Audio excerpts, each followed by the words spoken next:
நீங்க வந்து தமிழ் தாய் வாழ்த்துக்கு மரியாதையை கொடுக்கலனா தான் கோவம் வரும் உங்களுக்கு. தமிழ்நாட்டு பெண்ணுக்கு மரியாதையை கொடுக்காம இருக்கலாம்.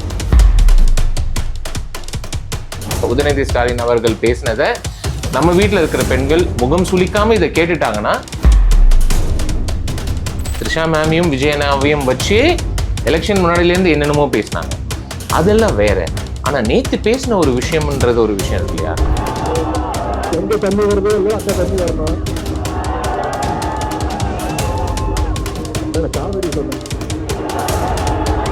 இது வந்து எதிர்கட்சியா இருக்கிறவங்கன்னு தாண்டி சீமான் அவர்களையும் நான் சேர்த்து தான் சொல்றேன்.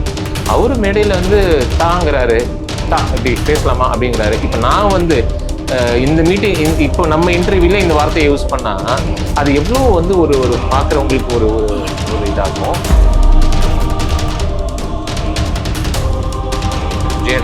நான் வந்து 3 கிலோமீட்டர் ஓடுறேன் தெரியுமா, நான் வந்து சூப்பர் ஸ்டார் தெரியுமா, நான் வந்து அது தெரியுமா அப்படின்னு பேசுறது வந்து பெருமை கிடையாது, அது தற்பெருமை. நம்மளை பத்தி மற்றவங்க பேசுறது தான் பெருமை.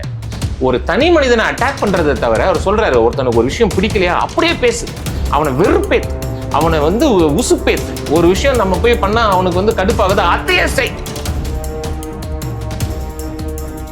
நிறைய பேர் சொன்னாங்க, சார் நீங்க இப்போ வந்து ஃபிலிம் இண்டஸ்ட்ரிக்குள்ள வரீங்க, இப்போ வந்து நீங்க வந்து ஒரு பர்டிகுலர் கட்சியா இருந்ததுன்னா உங்களுக்கான வாய்ப்புகள் வந்து அப்படிலாம் வரும், வராம போகும் அப்படின்னு நான் சொன்னேன். சரி, இது வந்து என்னோட வாய்ப்பை பாதிக்கிறதுன்றதுக்காக நான் வாய முடியாது. எனக்கு ஒரு விஷயம் தப்பா தோணுதுன்னா நான் இன்னைக்கு நேத்து இல்லை, பல வருஷம் பேசிக்கிட்டு இருக்கேன். எனக்கு என்னோட வியூஸ், என்னோட எக்ஸ்பிரஷன்ஸை ஃபில்டர் பண்ணி தான் எனக்கு ஒரு வாய்ப்பு வரணும்னா எனக்கு அப்படி ஒரு வாய்ப்பு வேண்டாம். எனக்கு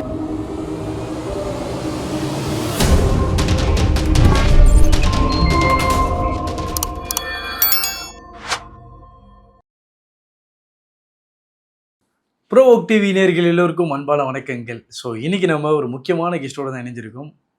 அருண்ராஜன் ப்ரோ தான் நம்ம கூட இணைஞ்சிருக்காரு. Hi bro. வணக்கம் ப்ரோ. எப்படி இருக்கீங்க?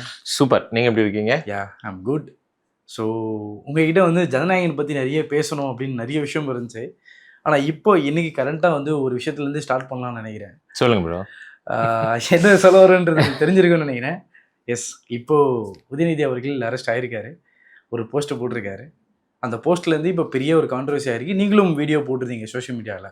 அதில் நீங்கள் ஸ்பெசிஃபிக்காக ஒரு விஷயத்தை நோட் பண்ணி சொன்னீங்க, நேஷ்னல் மீடியாலாம் நம்மளை காரி துப்புறாங்க, அந்த வார்த்தையை சொல்கிறது கூட தயங்குறாங்கன்னெலாம் சொன்னீங்க. இப்போ என்ன மனநிலையில் இருக்கீங்க? ஆக்சுவலாக கொஞ்சம் அப்செட்டாக தான் இருக்குது ப்ரோ, டிஸ்டர்பிங்காக இருக்குது. ஆக்சுவலி என்னென்னா, அரசியல் அப்படின்னு ஒரு விஷயம் வரும்போது மக்களுக்கு எது நல்லது, மக்களுக்கு எது நல்லது இல்லை அப்படிங்கிறது தான் எல்லாருமே வந்து பொதுவாக எடுத்துக்கூடிய ஒரு ஒன்லைன் அரசியல் அப்படின்னா இப்படி தான் சொல்ல முடியும்.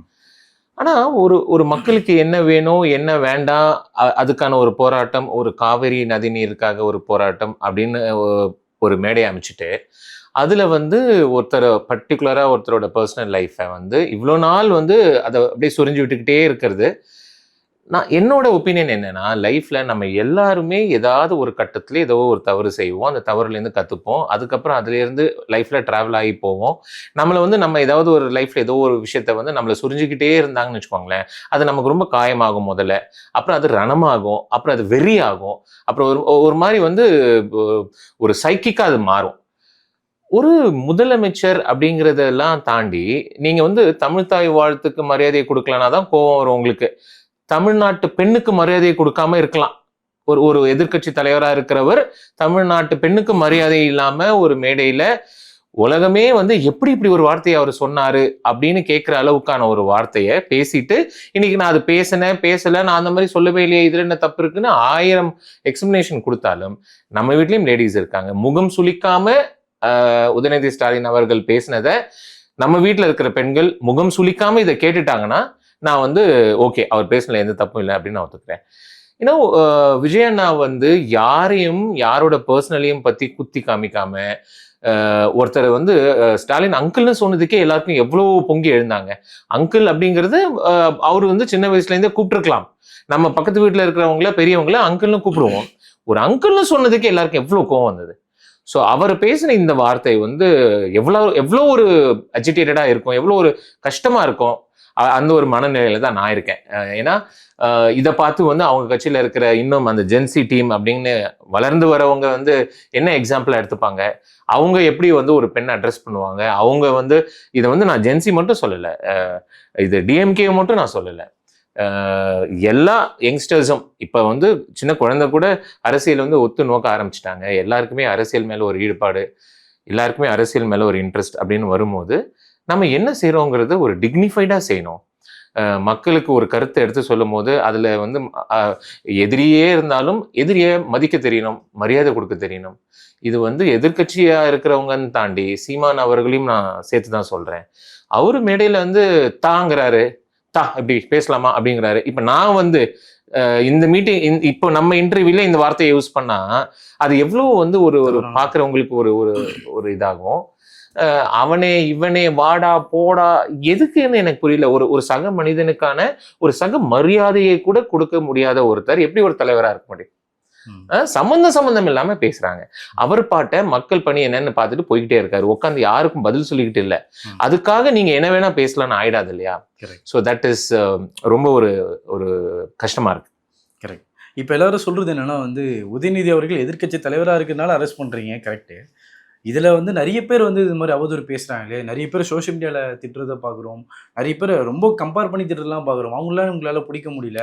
ஸ்பெசிஃபிக்காக சொல்லணும்னா சீமான் அவர்களே சொன்னாங்கல்ல, சீமான் அவர்கள் நிறைய விஷயம் வார்த்தை விடுறாரு, நிறைய விஷயம் பேசுறாரு, அவங்களாம் பிடிச்சி நீங்கள் ஜெயிலில் போடல, உங்களுக்கு உதயநிதி மேலே தான் கண்ணு இருக்காது. அப்படி கிடையாது ப்ரோ. ஆக்சுவலாக அண்ணன் வந்து முதலேருந்து எலெக்ஷன் முன்னாடியிலே இருந்தே என்டிகேவையோ இல்லை என்டிகேவின் தலைவர் எது சொன்னாலும் யாரும் சீரியஸாக எடுத்துக்கிறது இல்லை, மக்களே சீரியஸாக எடுத்துக்கிறது இல்லை.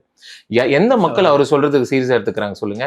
அவர் ஒரு தலைவர் சொல்றாரு, இப்போ வந்து ஆதவ அர்ஜுனா சார் சொன்னார், இந்த மாதிரி அண்ணன் வந்து 3 கிலோமீட்டர் ஓடினாரு, 4 கிலோமீட்டர் ஓடினாரு அந்த மேரத்தான்ல, ஒரு சீஃப் மினிஸ்டர் இவ்வளவு தூரம் ஓடுறாரு அப்படின்னு அண்ணனை மீன் பண்றது அவர் ஃபிட்டா இருக்காரு அப்படிங்கிற ஒரு விஷயத்தை தான் அப்படி சொல்ல வராரு. அதுக்கு இவரு என்ன 3 கிலோமீட்டர், நான்லாம் வந்து 12 கிலோமீட்டர் ஓடும் தெரியும்ல, கருவாப்பையில அவன் வந்து நந்தனம் வெளில ஓடுவான், இதெல்லாம் ஒரு பெருமையா? நான் வந்து கேட்குறேன், விஜய் நான் வந்து 3 கிலோமீட்டர் ஓடுவேன் தெரியுமா, நான் வந்து சூப்பர் ஸ்டார் தெரியுமா, நான் வந்து அது தெரியுமா அப்படின்னு பேசுறது வந்து பெருமை கிடையாது, அது தற்பெருமை. நம்மளை பத்தி மற்றவங்க பேசுறது தான் பெருமை. விஜய் நான் ஒரு சூப்பர் ஸ்டார்ன்னு உலகமே அவரை பாராட்டுறது தான் பெருமை. நேஷனல் சேனல்ஸ் எல்லாம் அவர் வின் பண்ணதை கொண்டாடுறது தான் பெருமை. இப்படி தனக்குத்தானே நான் 12 கிலோமீட்டர் ஓடுவேன், நான் திரும்ப கேட்குறோம், எங்க அண்ணன் மாதிரி டான்ஸ் ஆடுவீங்களா, எங்க அண்ணன் மாதிரி ஃபைட் பண்ணுவீங்களா, எங்க அண்ணன் மாதிரி நடிப்பீங்களா, எங்க அண்ணன் மாதிரி மக்களை நேசிப்பீங்களா, இந்த மாதிரி 1000 விஷயங்கள் கேட்க முடியும். இதெல்லாம் ஒரு பெருமையா அப்படின்னு கேட்கற மாதிரி இருக்கு. ஸோ அவர் பேசுறது யாரும் சீரியஸா எடுத்துக்கிறது இல்லை. முதல்ல வந்து ஒரு டெபாசிட் வாங்கட்டும், அப்புறம் வந்து முட்டையிலேருந்து ஒரு சீட்டுக்கு வரட்டும், அப்புறம் மற்ற இதுக்கு போகட்டும், அப்புறம் ஒரு கேள்வி கேட்கட்டும், மக்களுக்காக போராடட்டும், மக்களுக்காக வந்து நிக்கட்டும். ஒரு தனி மனிதனை அட்டாக் பண்றதை தவிர அவர் சொல்றாரு, ஒருத்தனுக்கு ஒரு விஷயம் பிடிக்கலையா அப்படியே பேசு, அவனை வெறுப்பேத்து, அவனை வந்து உசுப்பேத்து, ஒரு விஷயம் நம்ம போய் பண்ணா அவனுக்கு வந்து கடுப்பாகுது, அத்தையே செய், அப்படி செய். அப்போ அவரை போய் நம்ம அரெஸ்ட் பண்ணி அவர் மேல ஆக்ஷன் எடுத்து என்னத்துக்கு? இதெல்லாம் வந்து ஒரு எதிர்க்கட்சி தலைவராக இருக்கும் போது ஒருத்தர் செய்யறாருன்னா அதோட விளைவுகள் பயங்கரமா இருக்கும். நாளைக்கு இது வந்து இன்னும் எல்லாரும் பேச ஆரம்பிப்பாங்க, எல்லாருமே வந்து நம்மளும் பேசுவோம் அப்படின்னு இது ஒரு செயின் ரியாக்ஷன் ஆகும். அதை விட்டுட்டு ஒருத்தர் ஒரு சைடு வந்து எதையோ மேடை கிடைக்குது, ஏதோ ஒரு வருமானம் கிடைக்குது, திரள் நிதி கிடைக்குது, ஆமா நான் ஏரோப்ளேன் வாங்குவேன் அடுத்தது, ஆமா நான் திரள் நிதி வாங்குறேன், ஆமா நீ மட்டும் ஓட்ட மக்கள்கிட்ட வாங்குறதும் திரள் நிதி மக்கள்கிட்ட வாங்குறதும் ரெண்டும் ஒண்ணா? எவ்வளவு பேர் நான் பாக்குறேன், சின்ன சின்ன பசங்க, சின்ன சின்ன குழந்தைங்க, அவங்க சேர்த்து வச்ச காசெல்லாம் திரள் நிதின்னு கொடுக்குறாங்க.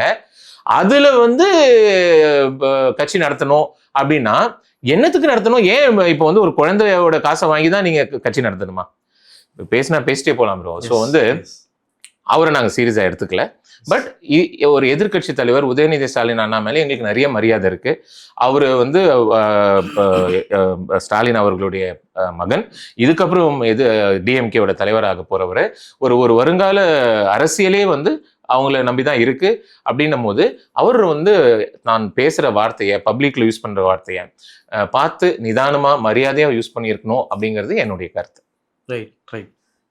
இதெல்லாம் தாண்டி ஒரு சைடு டிவிகே சைடு இருந்தாலும் சரி, டிஎம்கே சைடு சில அவதூறு பேசியிருந்தாலும் பொதுமக்களை ஒரு விஷயம் சொன்னாங்க, அதை உங்ககிட்ட நான் அட்ரஸ் பண்ண விரும்புகிறேன். சொல்லுங்க ப்ரோ. என்ன சொன்னாங்கன்னா வந்து இது ஒரு செயின் மாதிரி. ஆக்சுவலா கிட்டத்தட்ட வந்து எல்லாருமே வந்து இதை அரெஸ்ட் பண்ணிட்டே இருக்க தான் இருக்காங்க. ஜெயலலிதா அம்மா இருக்கும்போது வந்து கருணாநிதி அவர்கள் அரெஸ்ட் பண்ணது, அவங்க இருக்கும்போது ஜெயலலிதா அவர்களை அரெஸ்ட் பண்ணது அப்படின்னு சொல்லி இது செயினா தான் வந்துட்டே இருக்கு. அடுத்தடுத்த தலைவர்கள் அவங்க இருக்கும்போது எதிர்கட்சி தலைவர்களை ஏதோ வச்சு ஒரு அவதூறோ இல்லை அவங்க மேல ஏதாவது அலிகேஷன் இருந்தா அந்த அலிகேஷன் பேஸ்ட்ல அவங்களை அரெஸ்ட் பண்ணுவாங்க. இது ஒரு செயின் தான் இது. அதுதான் வந்து விஜய் அவர்களும் வந்து இப்போ உதயநிதி மேல அட்ரஸ் பண்ணிருக்காங்க. அலிகேஷன் மாதிரி வச்சு இதை அரெஸ்ட் பண்ணணும்ன்ற அளவுக்கு போயிருக்காங்க. இல்ல சட்டமன்றத்துல இது நார்மலா ஒரு பேச்சு பொருளா கூட பேசிக்கலாம். ஆனா இது அரெஸ்ட் பண்ணணும்ன்றது இமிடியட் ஆக்ஷன் எடுக்கிறது இது ஒரு செயின்ன்றாங்க. சரி, ஓகே. இப்போ வந்து உதயநிதி ஸ்டாலின் அவர்கள் நேற்று பேசின விஷயத்த நீங்க எப்படி பாக்குறீங்க? நான் பர்சனலா அக்செப்ட் பண்ணிக்கல.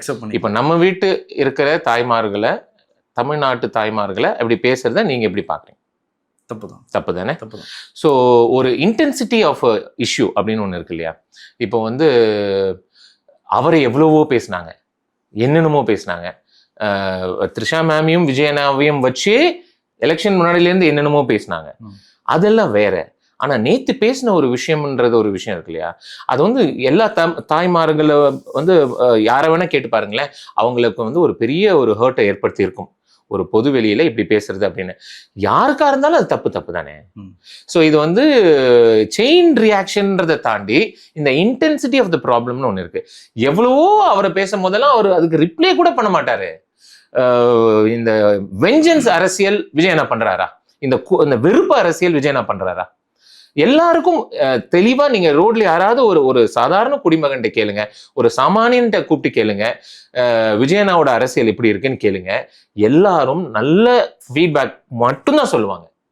ஸோ அம்மா உணவகம், டாஸ்மாக் ஒழிக்கிறது, மதுவை ஒழிக்கிறது, பெண்கள் பாதுகாப்புன்னு நம்மளோட கஜானாவில் இருக்கிற வரவை இன்க்ரீஸ் பண்ணுறது, கடனை குறைக்கிறது, தொலைநோக்கு பார்வையில் என்னென்ன செய்யலாம், எப்படி எஜுகேஷன் இன்ஸ்டிடியூஷன்ஸ்க்கு என்ன செய்யலாம், யார் தப்பு பண்ணாலும் தப்பு தான் அப்படிங்கிற ஒரு மனநிலையில் யாரும் லஞ்சம் வாங்கக்கூடாது.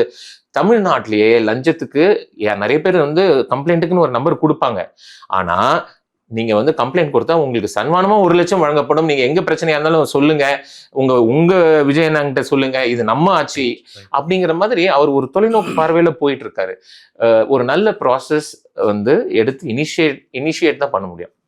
அது வந்து அதுக்கான பலன் வந்து உடனே நமக்கு கிடைக்காது. அது ஒரு லாங் ப்ராசஸ்ல தான் நம்ம பார்க்க முடியும்.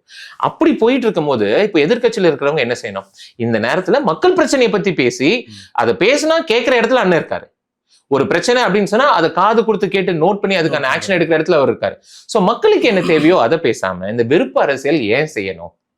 நிறைய பேர் சொன்னாங்க, சார் நீங்க இப்போ வந்து ஃபிலிம் இண்டஸ்ட்ரிக்குள்ள வரீங்க, இப்போ வந்து நீங்க வந்து ஒரு பர்டிகுலர் கட்சியா இருந்ததுன்னா உங்களுக்கான வாய்ப்புகள் வந்து அப்படிலாம் வராம போகும் அப்படின்னு நான் தான் சொன்னேன். சார் இது வந்து என்னோட வாய்ப்பு பாதிக்கிறதுன்றதுக்காக நான் வாய மூடிட்டு இருக்க முடியாது.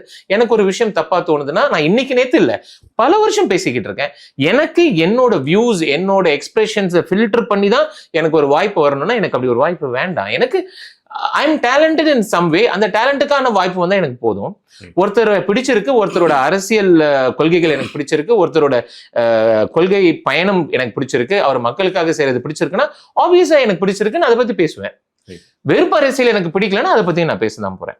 So this is definitely not பழிக்கு பழி ஸ்ட்ராட்டஜி விஜய் நான் ஃபாலோ பண்றது. This is something very very intense. இன்னைக்கு நாளைக்கு ஒரு ஆக்ஷன் எடுக்கப்படலைன்னா யார் வேணா எப்படி வேணா என்ன ஒரு பெண்ணை வேணா பேசிடலாம். எல்லாரோட பெண்ணோட டிக்னிட்டி அதுல இருக்கு. இது ஒரு டிஸ்கிரேஸான ஒரு ஸ்டேட்மெண்ட் அவர் கொடுத்தது. நான் அப்படி சொல்லவே இல்லைன்னு சொல்லிட்டு போயிடலாம். பட் அது பொதுவா பெண்கள் அப்படின்னு பார்க்கும்போது அதுக்கான ஸ்டெப் தான் இது. ரைட். நான் ஒரு விஷயம் நோட் பண்ணேன், உங்க வீட்டில் வரும்போது நீங்கள் ஒரு ஆக்டராகவும் இருக்கீங்கன்னு போது நிறைய சினிமா சம்மந்தப்பட்ட விஷயங்கள் உங்கள் வீட்டில் பார்க்க முடிஞ்சு, அப்புறம் ஒரு ஸ்பிரிச்சுவலான விஷயமும் பார்க்க முடிஞ்சு. இதில் அப்படியே வராண்டாவில் பார்த்துட்டு இருந்தேன், டிவிக்கு கொடி வந்து பிரம்மாண்டமாக பறந்துட்டு இருக்கு, ரொம்ப பிரம்மாண்டமாக பறந்துட்டு இருக்கு. ஸோ இதை மேபி இதே அப்பார்ட்மெண்ட்டில் இதே ஃப்ளாட்டில் நிறைய பேர் கூட இருக்கலாம். நீங்கள் அதை நான் வந்து ஒரு கட்சி சார்ந்திருக்கேன் இல்லை ஒரு கொள்கையை சார்ந்திருக்கேன்றதை நீங்கள் வெளியே கிளைம் பண்ணிக்கிறீங்களா, சொல்லிக்கிறீங்களா? அதனால உங்களுக்கு பாதிப்பு என்ன நடக்குதா? கண்டிப்பா நிறைய இருக்கும் ப்ரோ. நம்ம ஒரு விஷயம் செய்யறோம்னா அதுக்கான எதிர்மறைவான விஷயம் எதுவா இருந்தாலும் நடக்கும். ஃபார் எக்ஸாம்பிள் நம்ம ஏதாவது ஒரு கெட்டு போன சாப்பாடு சாப்பிட்டோம்னா சில பேருக்கு அது டைஜஸ்ட் ஆகிக்கும், சில பேருக்கு வந்து அது ஃபுட் பாய்சன் ஆகிடும். இது சாப்பாடு அப்படின்னு ஒரு சாப்பிட்ற விஷயத்துக்கே நடக்கும்போது நம்ம வந்து ஒரு பெரிய அரசியல் இதுக்குள்ள வரும்போது அதுக்கான எதிர்மறையான விஷயங்கள் நிறைய இருக்கும். இப்போ நார்மலாக இந்த கொடி அப்படிங்கிறது இப்போ நான் ஃபாரின்லலாம் ட்ராவல் பண்ணும்போது பார்த்தோன்னா அவங்க வந்து அவங்க கண்ட்ரி ஃப்ளாக் அவ்வளோ நேசிப்பாங்க. எல்லாரும் வீட்டு பால்கனிலையும் வாசல்லையும் அந்த ஃப்ளாக் இருக்கும். ஸோ என் பையன் வந்து ஸ்வீடனில் படிக்கிறான். So whenever I go and spend time with him அப்போல்லாம் பார்க்கும்போது எல்லாரோட வீட்லேயும் அந்த ஸ்வீடிஷ் ஃப்ளாக் இருக்கும். ஸோ அதுக்கு ரீசன் என்னன்னா they love the country so much. எது செஞ்சாலும் என் கண்ட்ரிக்கு எது நல்லதோ அதை நான் செய்வேன். ஸோ வந்து நான் மக்களுக்கோ இல்லை என்னோட நாட்டுக்கோ எதிரான செயல்களை நான் செய்ய மாட்டேன்னு ஒவ்வொரு தடவையும் அந்த கொடி சொல்லிக்கிட்டே இருக்குமா. ஸோ டிவிகே வந்து ஐ லவ் டிவிகே, எங்களோட பார்ட்டி, எங்களோட அண்ணன், இந்த ஆட்சி, that's something close to my heart. எதையும் எதிர்பார்த்தோ இல்லை பதவியை எதிர்பார்த்தோ இல்லை ஏதாவது இதுக்கு நமக்கு ஒரு ஆதாயம் கிடைக்கும் அப்படிங்கிறத எதிர்பார்த்தோ செய்கிற விஷயம் இது கிடையாது. செய்கிற பர்சன் நான் கிடையாது. ஸோ எனக்கு வந்து ரொம்ப கனெக்ட் ஆச்சு டிவிக்கே. இனிஷியலாக அண்ணன் வந்தாருன்னா ஒரு மாற்றம் கிடைக்கும், எல்லாரும் எதிர்பார்க்குற அந்த ஒரு சேஞ்ச் ஓவர் கிடைக்கும், நிறைய சாமானிய மக்களுக்கு நல்ல திட்டங்கள் கிடைக்கும், எஜுகேஷன் இம்ப்ரூவ் ஆகும், பாதுகாப்பு இம்ப்ரூவ் ஆகும் அப்படிங்கிற மாதிரி நான் எதெல்லாம் நம்பினோ அதெல்லாம் நடக்கும்போது எனக்கு இன்னும் கனெக்ட் ஆச்சு. So I love my party that much அப்படிங்கிறதுக்கான ஃப்ளாக் தான் அது. அண்ட் மோர் ஓவர் லைஃப்ல வந்து யாராவது நம்மள ஏதாவது சொல்லிட போறாங்க, நமக்கு ஒன்று நடக்காம போயிடும், நம்ம அவங்க காலை பிடிச்சிக்கிட்டு இருந்தா சில விஷயங்கள் நடக்கும், நம்ம எதிர்த்து நின்னா நமக்கு நடக்காம போயிடும் அப்படின்னு நினைச்சிட்டு இருந்தோம்னா நமக்கு கடைசி வரைக்கும் எதுவுமே நடக்காது. வாழ்க்கை என்ன ப்ரோ, நம்மளோட லைஃப் வந்து நம்ம எக்ஸ்பிரஸ் பண்ணணும், நம்ம மனசுல இருக்கிறத எக்ஸ்பிரஸ் பண்ணணும், நமக்கு பிடிச்சதை எக்ஸ்பிரஸ் பண்ணணும், நமக்கு பிடிச்ச மாதிரி நம்ம வாழ்க்கையை வாழணும். காசு இன்னைக்கு இருக்கும், நாளைக்கு இருக்காது. புகழ் இன்னைக்கு இருக்கும், நாளைக்கு இருக்காது. நல்ல பேர் இன்னைக்கு இருக்கும், நாளைக்கு இருக்காது. எப்போ வேணா என்ன வேணா மாறும். நான் என்ன சொல்லுவேன்னா, நான் வந்து நாளைக்கே ஏதாவது ஒரு தப்பு பண்ணலாம், நாளைக்கு ரோட்ல ஏதாவது ஒரு ஆக்சிடென்ட் ஆகலாம், நான் என் மேல ஏதாவது தப்பு இருக்கலாம், நான் போய் யாராவது இடிச்சிருக்கலாம், உடனே என் மேல ஒரு ஆக்ஷன் எடுக்கலாம், என் மேல ஒரு கேஸ் ஃபைல் ஆகலாம். இது எப்போ வேணா யார் மேல வேணா நடக்கலாம். அதனால நான் என்னோட கேரக்டரை மாத்திக்கணும்னு கிடையாது இல்லையா. ஸோ எனக்கு ஒரு விஷயம் பேசணும்னு தோணுது, this is the right to express அப்படின்னா ஐ வில் எக்ஸ்பிரஸ் இட். இதனால எனக்கு நாளைக்கு சில விஷயங்கள் நடக்காம போகும் அப்படின்னா நடக்காம போகட்டும். இப்படி பேசாம இருந்துதான் அந்த விஷயம் எனக்கு நடக்குதுன்னா ஐ won't ஃபீல் ஹாப்பி. எனக்கு வந்து அது மூலமா வர வருமானமோ சரி, அது மூலமா வர ஒரு புகழோ சரி, அது வந்து என்னால் ஃபுல்லா என்ஜாய் பண்ண முடியுமா இல்லை என்னால் வந்து அதை அனுபவிக்க முடியுமான்னு எனக்கு தெரியல. I am happy the way I am. நான் இன்னைக்கு இந்த வீட்டில் இருக்கேன், நாளைக்கு எனக்கு வருமானமே இல்லை, நான் வேற ஏதாவது ஊருக்கு போயிட்டேன், ஒரு ஓட்டு வீட்டில் இருக்கேன், ஒரு வயல்வெளியில இருக்கேன், ஒரு மாமரத்துக்கு அடியில் இருக்கேன்னா அப்பயும் அந்த மாங்காவெல்லாம் எண்ணிக்கிட்டு ஜாலியாக ஃபன் பண்ணிக்கிட்டு எவ்வளோ தூரத்துக்கு ஃபன் பண்ண முடியுமோ லைஃப் ஃபன்னாக இருப்பேன். அவ்வளவுதான். ஸோ இது வேணும் அது வேணும் அப்படின்லாம் கிடையாது. இங்க நம்மளை வந்து நம்ம கண்ணாடியில பார்க்கும்போது இவன் வந்து நம்மளை திட்டாம நம்ம ஒரு வாழ்க்கையை வாழ்ந்தா போதும். ரைட். இப்போ தமிழ் சினிமாலையும் சரி, இப்போ இருக்க சூழல்லையும் சரி, ஈவன் டெலிவிஷன் வரைக்கும் வந்துருச்சுன்னு நினைக்கிறேன். ஒரு ப்ரொடக்ஷன் ஹவுஸோ இல்லை ஒரு சேனலோ இல்லை ஒரு ஒரு கம்பெனியோ ஏதோ வகையில் ஏதோ ஒரு ப்ரொடக்ஷன் ஒரு பார்ட்டிக்கு சப்போர்ட்டாக இருக்கும், இல்லை பிலாங்ஸ் டு அந்த பார்ட்டியாவோ அந்த இதுவாகவோ இருக்கும். அது நிறைய சொல்லலாம். இப்போ தமிழ் சினிமாவில் நிறைய ப்ரொடக்ஷன் ஹவுஸ் கூட சில கட்சியை சார்ந்திருக்கு, சில டெலிவிஷன்ஸ் கூட வந்து கட்சியை சார்ந்திருக்கு. அப்படி நீங்கள் சில டெலிவிஷனில் உங்களுடைய ஆக்டிங் எல்லாமே பார்த்துருக்கீங்க, சீரியல்ஸ் எல்லாம் பண்ணிட்டு இருக்கீங்கன்னும் போது ஃப்யூச்சரில் இவங்க இதை பண்ணுறாங்க அப்படின்னும் போது மார்க் பண்ணி கார்னர் பண்ணி சில விஷயம் பண்ணுறதும் நிறைய பார்க்கணும். இப்போலாம் இல்லை அந்த மாதிரிலாம் இருக்கும்போது இப்போ ஃபார் எக்ஸாம்பிள் இப்போ நீங்கள் சொல்ல மாட்டீங்களா, இது என்னோட ப்ரொஃபஷன், இது வேற ப்ரொஃபஷனில் நீங்கள் கை வைக்கக்கூடாது, இது என்னோட ஃப்ரீடம் ஆஃப் ஸ்பீச்சுன்றது பாலிடிக்ஸ் வந்து நான் எந்த ஒரு ஐடியாலஜியில் வேணால் இருக்கலாம், அதனால என் ப்ரொஃபஷனை வந்து நீங்கள் வந்து தடுத்துடாதீங்கன்றது நீங்கள் எவ்வளோ சேஃபாக பார்க்குறீங்க? எனக்கு வந்து விஜயன் ஆக்டர் ரொம்ப பிடிச்ச விஷயம் அதுதான். வந்து இன்னைக்கு ஆட்சி அமைச்சிட்டாரு, இன்னைக்கு வந்து திரைத்துறையிலேயே நிறைய பேர் அவரை எதிர்த்து பேசுகிறாங்க, அவரை வந்து அகென்ஸ்டாக பேசுகிறாங்க, அவரை வந்து ரொம்ப ஒருமையில் பேசுகிறாங்க, ரொம்ப கிண்டல் பண்ணுறதா பேசுகிறாங்க. ஆனால் விஜயண்ணா வந்து அவங்களோட ப்ரொஃபஷன் வேற, அவங்களுக்கு வந்து யாரும் வாய்ப்பு கொடுக்கக்கூடாது, அவங்க வந்து எதுவும் நடிக்கக்கூடாது, அவங்களுக்கு எந்த வாய்ப்பும் வராமல் பார்த்துக்கணும் அப்படின்னு இது வரைக்கும் நினைச்சதில்லை. விஜயனுக்கு அகேன்ஸ்டாக பேசினவங்கெல்லாம் இன்னைக்கு திரைத்துறையில் பிஸியாக தான் இருக்காங்க. நான் சொல்ல புரியுதுங்களா? ஆனால் இதுவே கடந்த ஆட்சியிலையோ அதுக்கு முன்னாடியோ யாரும் ஆளும் கட்சியை எதிர்த்து பேச மாட்டாங்க. ஏன்னா மொத்த இண்டஸ்ட்ரியும் ஒருத்தரோட கண்ட்ரோலில் இருக்கும் அப்படிங்கிற மாதிரியான நிறைய பேர் பேசி நம்ம கேட்டிருக்கோம், பார்த்துருக்கோம். இன்னும் நான் வந்து இண்டஸ்ட்ரிக்கு புதுசு, ஸோ எனக்கு I don't know what is happening in the industry. But என்னன்னா ஒருத்தவங்க வந்து ஆளுங்கட்சி எதிர்த்து பேசிட்டாங்கன்னா அவங்களுக்கு ஒரு வாய்ப்பு வரும் அப்படிங்கிறத வந்து ஷுவரா சொல்ல முடியாது. அப்படிதான் இருந்தது. ஆனா இப்போ அந்த ஃப்ரீடம் ஆஃப் ஸ்பீச் பயம் இல்லாம பேசுறாங்கல்ல விஜயனாவை பத்தி. ஸோ அந்த ஃப்ரீடம் ஆஃப் ஸ்பீச் கொடுத்துருக்காருல்ல, நீங்க பேசுங்க, உங்களுடைய கருத்து உரிமைக்கு நான் என்னைக்கும் குறுக்க நிற்க மாட்டேன். ஸோ உங்களோட ப்ரொஃபஷன் வேற, உங்களோட பேஷன் வேற, உங்களோட பொலிட்டிக்கல் பார்ட்டி வேற. ஸோ நீங்க அந்த பார்ட்டிக்கு உண்மையா இருக்கீங்க அப்படிங்கிறத அவரை வந்து எவ்வளவு அழகா அக்செப்ட் பண்ணிக்கிறாரு. அதுதான் எனக்கு பிடிச்சது. ஸோ ஆனா எல்லாரும் அப்படி இருப்பாங்க, எல்லாரும் அப்படி இருக்கணும் அப்படின்னு நம்மளும் எதிர்பார்க்க முடியாது. இப்போ நம்ம எதிர்த்த வீட்டில் இருக்கிறவங்களோட நமக்கு சண்டை அப்படின்னா, அந்த குழந்தை நம்ம வீட்டுக்கு ஓடி வந்து விளையாடுது, அந்த குழந்தை தண்ணி கேட்குதுன்னா நம்ம கண்டிப்பா தண்ணி கொடுப்போம். ஏன்னா அது குழந்தை, நமக்கு சண்டை வந்து வேற யாரோடைய சண்டை.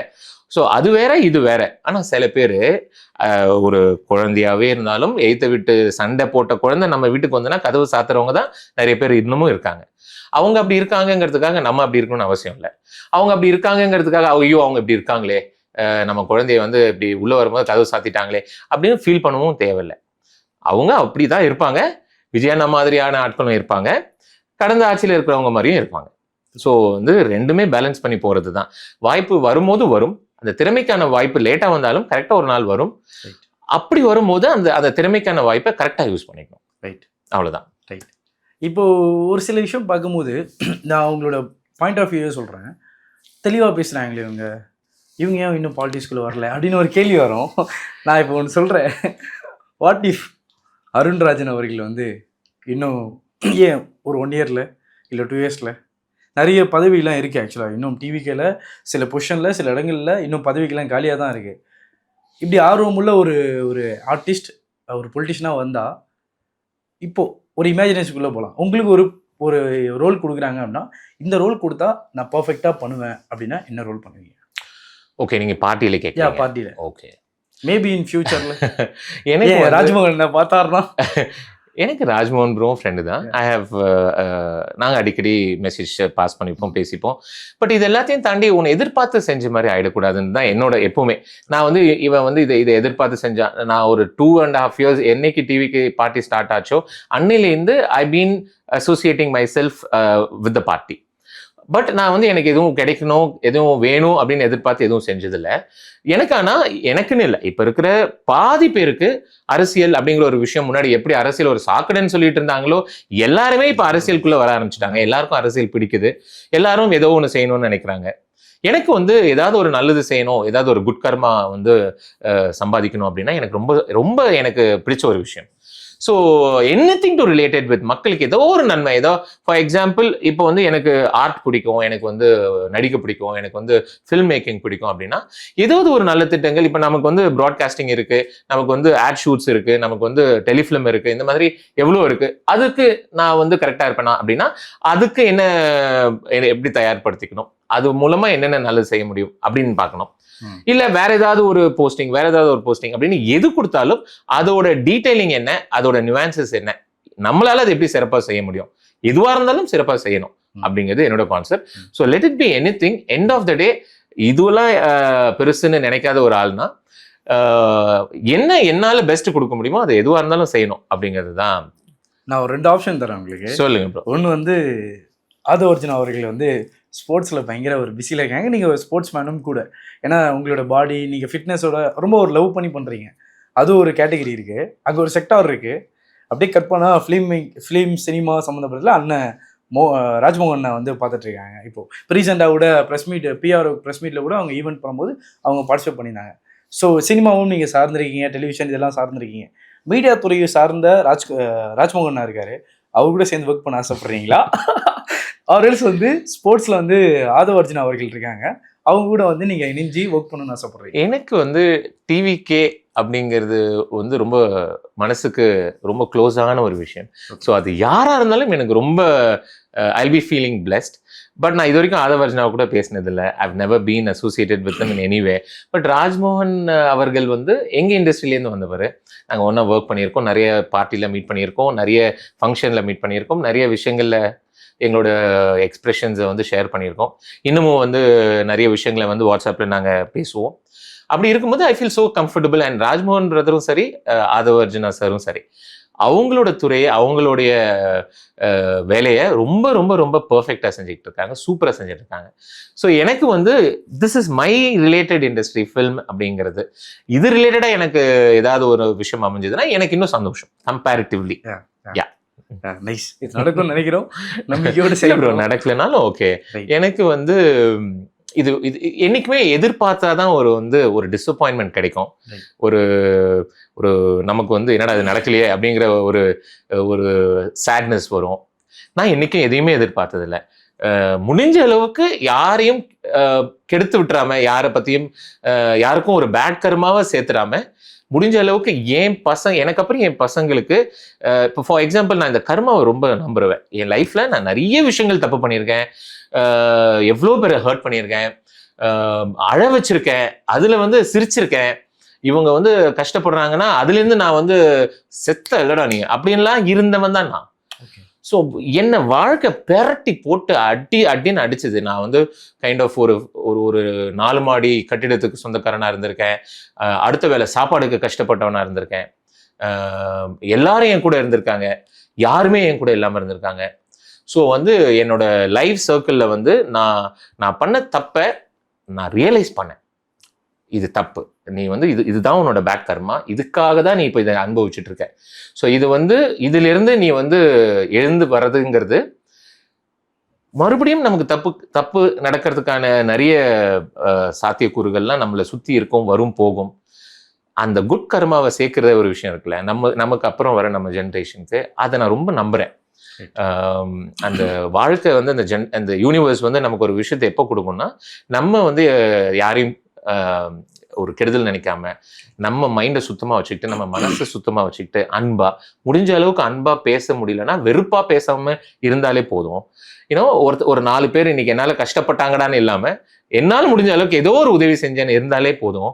அந்த கர்மா நமக்கான ஜெனரேஷனுக்கும் சரி, நமக்கும் சரி, நல்ல விஷயங்களை கொண்டு வந்து சேர்க்கும் நான் ரொம்ப பிலீவ் பண்றேன்.